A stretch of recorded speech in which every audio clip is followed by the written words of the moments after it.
សួស្តីហើយជំរាបសួរទៅដល់បងប្អូនទាំងអស់គ្នាដែលបានទស្សនាវីដេអូខ្ញុំ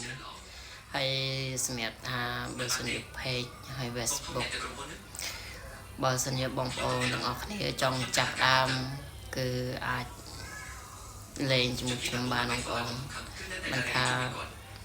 អ្នកល្បីតែអ្នកល្បីខ្ញុំមិនហ៊ានលេងមួយតែ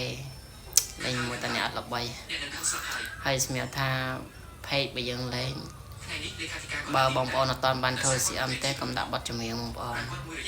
សិនជាយើងបានធ្វើ CM ក៏ដែរយើងលេងវីដេអូ original ទៅមិនដាក់ប័ណ្ណចម្រៀងមិនអីទេបើសិនជា page តូចដាក់ប័ណ្ណចម្រៀងទៅគឺវាពិបាកនឹងបានលុយតិចតែបើយល់ល្អបងប្អូនលេងបែបវីដេអូថតហើយបោះវីដេអូវែងផងវីដេអូខ្លីផងតា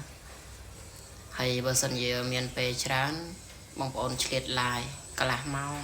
ទៅ40នាទីឬក៏50នាទីចោលធំតែបានមួយអាទិត្យម្ដងឬក៏មួយអាទិត្យពីរដងក៏ល្អដែរតែសំខាន់គឺយើងត្រូវតែឆ្លៀតអារឿង live ហ្នឹងតែបើខ្ញុំអត់សូវបាន live បងប្អូននៅសាខ្ញុំរវល់ធ្វើការហើយឥឡូវម៉ោងបាយដល់ពេលយើងអាច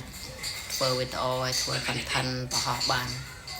ហើយសម្រាប់វីដេអូគឺមានតែប៉ុណ្្នឹងទេជាមួយវីដេអូក្រោយខ្ញុំនឹងចេញពីការមើល content មើលអីចឹងហើយវីដេអូមានតែប៉ុណ្្នឹងទេបងប្អូនអរគ្នា